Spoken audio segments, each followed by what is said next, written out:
In this episode of How to NHL 17, we're going to learn about aiming and shooting, or shooting and aiming, or aiming it at your own player so that you can shoot it. Whatever the case may be, when I say aiming and shooting your load, I am not referring to a porno. It's the puck, guys. The puck! So to start off this video, I'm going to give you guys 3 big tips on improving your shooting. The first tip is there are only 2 types of shots that you guys are supposed to be taking unless you're on a breakaway. The first type is the slap shot. You pull back on the right stick and then you push forward. So the other shot that you guys should be doing is the wrist shot, and some people might refer to this as a snapshot. Whenever you want to take a shot, you should be holding your right stick towards your forehand, either to the left or to the right, maybe sometimes pulling back a little bit as well. Somewhere around 4 o'clock or 8 o'clock is good, depending on whether you're a lefty or a righty, so that you could take the most accurate shot possible, but it's not going to be as powerful as a slap shot. Whereas the slap shot is all about power and usually not as accurate. Wrist shots are usually taken from up close, and slap shots are usually taken from far away. Do not ever take a backhanded shot unless you're on a breakaway or in front of the net and the goalie's kind of scrambling to figure out what the hell's going on. Same idea goes for just flicking the right stick up just to take a normal shot. And honestly, you shouldn't even do that on a breakaway. So that's it. Those are the only 2 type of shots you should be taking on your own. That means holding the right stick down in some form should always be used when shooting. The next big tip piggybacks off of the one I just talked about, and that is hold the right stick down for some amount of time before you take the shot. From long distance, you don't want to immediately move to your forehand and take a shot. It's just not going to be as accurate. You give it maybe a second and a half, I don't know, I don't really time it. But the longer you hold it down, the better, unless you're just holding it down and you go all the way into the end boards and just crash into the glass. That might hurt. Don't do that. Same with slap shots. Don't push down on the right stick and then immediately back up when you're taking them. You'll probably end up whiffing on the shot, and those are actually called snapshots if you do end up hitting the puck. Don't end up waiting too long either, otherwise the puck will just end up moving away from you. And the last tip for the intro is get as close as possible as you can to the net before you take a shot. Don't shoot as soon as you get into the zone. Don't shoot as soon as you get the puck unless you're in front of the net. And if there's a lot of space in front of you, or even if you have a chance of escaping with the puck by pushing forward, do that before you take a shot. Okay, so those are just general tips that apply everywhere that I didn't really have gameplay for.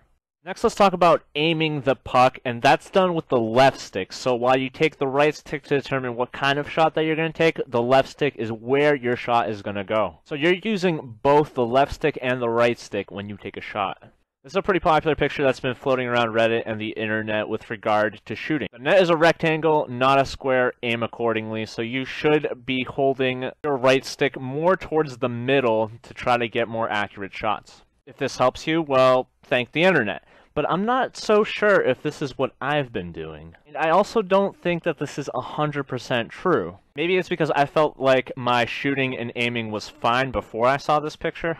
Or maybe I just naturally take shots like this. Whatever the case may be, I'm about to talk about how I shoot. So I believe there are 9 different ways that you can aim your shot. I think they all have their own special uses. I'm going to start with the 3 impractical ones, the ones that you probably shouldn't care too much about. When you're taking a shot like this, you aren't touching the left stick, and you're pretty much just aiming at the middle of the net. Now, what would happen if there was a goalie there? You would aim right at his chest. So that's why you should not take this shot unless there's an empty net. Just let go of the left stick and you'll probably have the best chance of scoring on the empty net. Also kind of looks like the net's making a face at you, like a tomato or a clown nose. This next shot, you're aiming bar down pretty much. You're hitting the crossbar, or you're trying to get right under the crossbar, and that is done by holding the left stick up. This one's impractical because most times you'll probably end up roofing the puck, making it go over the net. The only time I imagine you wanting to take a shot like this is if the goalie is a butterfly goalie and you're trying to block the lower part of the net, like by stacking the pads, or going into spider pig mode where he's kind of like on his belly. So instead of taking an easy shot in the middle, you'll aim a little bit higher. But like I said, impractical, don't worry about it. The last type of shot is the 5-hole shot, where you're trying to get between his legs. Giggity. No, wait, that's between her legs. Damn it. Why is this one impractical? Because I don't think your chances of scoring are very high when you're aiming down here. This is only for NHL 17, keep that in mind. I remember in one of the betas, I can't remember if it was NHL 16 beta or NHL 17 beta, where you would shoot 5-hole and it would go in probably like 40% of the time. That's when I'd recommend taking a shot like this. It's also pretty good if you're trying to get a shot on net, any kind of shot, like a buzzer beater for instance. And some people like to go 5-hole on breakaways as well, nothing against them. So the next four are your typical places to shoot. You have top left and top right if you're trying to get a high blocker or high glove side shot. These shots end up going top shelf. In my opinion, these are your easy to aim places. If you follow the rules that I was talking about earlier in the video, your player should be aiming at these places most of the time. Pretty much any type of shot that you take, as long as you're not going for the rebound shot that I'm going to talk about next, should be in these two areas. So then you have the low shots. Low on the left, low on the right. The only times that I would shoot here is if I'm going for a rebound or if I expect a redirect. I would shoot bottom left if the goalie's on the right, or I would shoot bottom right if the goalie's on the left, basically on the opposite side.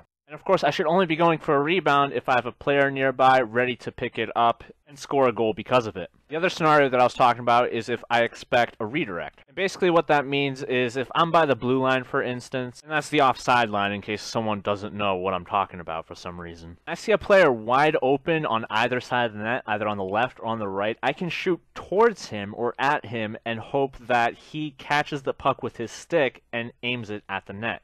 These last two are on the left and on the right. I mentioned the top left and top right being where you should shoot on most of your shots, but on the left and on the right, those are your prime targets. And I feel like that is what that controller thing that I showed you, that picture, was referring to. Because you're kind of holding it more in the middle, you're bound to shoot the net kind of on the middle left or middle right. When you shoot here, I believe you're trying to get it under the blocker or under the glove. So you hope that they raise their blocker or raise their glove high enough so that you can shoot here. And this is the most dangerous place to shoot, especially blocker side.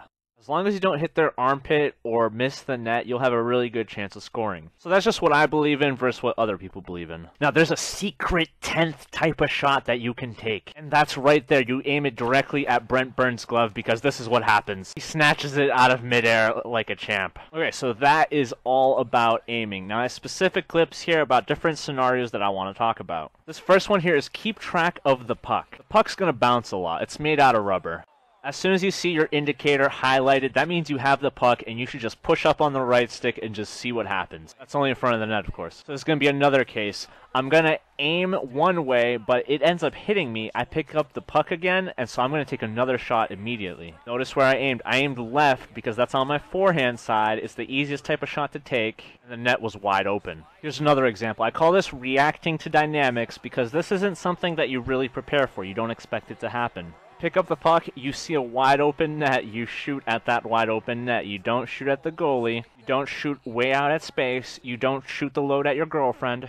I mean, I guess you can do that last one. Then again, here, I randomly get the puck, and this is probably the only time where I guess I don't really recommend using the right stick to aim or take a certain type of shot, just because it kind of would have been awkward in that position. Dynamics coming at you again. You guys know how much I love those one-timers, especially D-to-D, where you're shooting it across the ice. Many times when you're trying to prepare a one-timer or just any kind of shot, you have to look at the positioning of everybody on the ice. In this case, I didn't feel comfortable shooting across, but that's still looked like a pretty dangerous one-timer, so I end up shooting at the empty net on the right. So it's pretty dangerous to take a one-timer from there regardless of how you shoot it, left or right. Same scenario here, but it's not a one-timer, it's just going to be a regular shot. I'm going to notice that there is a flood of people on the left. If I don't want my shot blocked, I shoot right, and I don't usually shoot from there. Little advanced trick for anyone who uses 90+ overall players. If you skate backwards by holding the left trigger in front of the net like this, you can take this kind of shot. Moving downward, but I'm shooting upward. Wow, what a great title for porn. That shot is even deadlier if you include a slap shot. In this clip, the time is winding down. 2 seconds left. What should you do it? You should just take the shot at the net because you never know what will happen. It's even better when it's against a player goalie because they're probably not paying attention, so you have a good chance of scoring. So always keep an eye on the timer, or at least listen to the timer. If Hear that doot doot doot sound? That probably means I think there's like 3 seconds left in the period, so you want to set up a shot. It used to be longer than that, like 5 or 10 seconds, so you can rely solely on audio cues, but now it's too short and you have to be paying attention to how much time is left. This video is going to showcase screens and the importance of them. If you're cycling the puck like I just did here, people will get in front of the opponent's goalie. When they do, they block the goalie's vision, and in most cases, leave part of the net wide open. These are the most dangerous shots because they will almost always go in, and if they don't, they probably should have gone in. I also hate it when, like, my computers decide to redirect a shot like this. No, I don't want that redirected. It's going right into the net. Okay, hopefully I don't make you go blind with the next thing I'm about to show you. Are you still there? Can you see? Did you call an ambulance? So this is my fucking all-star paint skills. I'm showing you guys the high percentage shot areas. This entire pentagon, or just house-shaped thing, is where on the ice you want to be shooting. Unless it's a glitch goal, or you're hoping for a redirect or a rebound, you're not going to be shooting to score from anywhere else. The green part, also known as the cleavage, because you kind of see some boobs there. You can also call it the slot, or just outside the blue paint. Whatever, technical terms. In that area, you can pretty much take whatever type of shot that you want, and you have a high % chance of scoring. The yellow part, including inside the face-off circle, is where you have to take a specific type of shot to have a good chance of scoring. Either the slap shot or the wrister, and you either have to aim it like high glove or low glove, high blocker, under blocker, that type of stuff. Then the last part is the red part all the way at the bottom, and there you only want to be taking slap shots unless you get a redirect, or sometimes even like in the middle I've seen wrist shots go in consistently, but you have to set it up in a specific way. So with this, hopefully you guys can see how close to the net you have to be to take a shot. It'll probably be modified a little bit, like maybe extend the green part down more. But for the most part, it's okay. As I said before, you can take a shot outside of this area as long as you're going for a rebound or a redirect. But when you go for that, you have to wait for your players to set up before you take the shot. Want to know what that rebound looks like? Let me show you. I wish I had the redirect clip too, but I don't. Some sexy forecheck here. I get the puck. I wait for my player on the left. He gets a little closer, and I take this shot, and he buries it top left. This guy ends up quitting after that one. I think he even messaged me calling that last goal bullshit. Nope, I planned for that. Let's talk waiting players out, starting with the goalie. You want to do the opposite of what people expect you to do. In this case, I move far to the left, and he pretty much guarantees that I'm going to shoot left. And guess what? I don't, because I knew he was going to move out of the way there for me to have an empty net shot. When it comes to defenders, you know that they want to block those shots. If you think it's going to happen, all you got to do is pull back on the right stick and fake a shot. Or just hold on to it and then take the shot like I'm going to do here. You don't have to shoot right at them. Finally, if you feel that you can't possibly do anything like I did on this play, just take a shot at the net, even if it's something that you didn't want to do, because, well, it's better than nothing. Yeah, I don't usually go for that shot. So that's going to end this video. I'm still looking for an outro. So I have to use this cheap black screen I picked up at the dumpster. Let me know what you guys think of the video. Let me know what you think of my tips. Let me know if this is what you wanted in regard to shooting and aiming. If you have any of your own tips or advice that I did not mention, feel free to post it in the comments for others. If I feel like it's good enough, I can give you a shout out in a future video. Other than that, if you guys have any kind of questions, feel free to ask those as well, and I'll be sure to get back to you. Thanks for watching, and have a good one.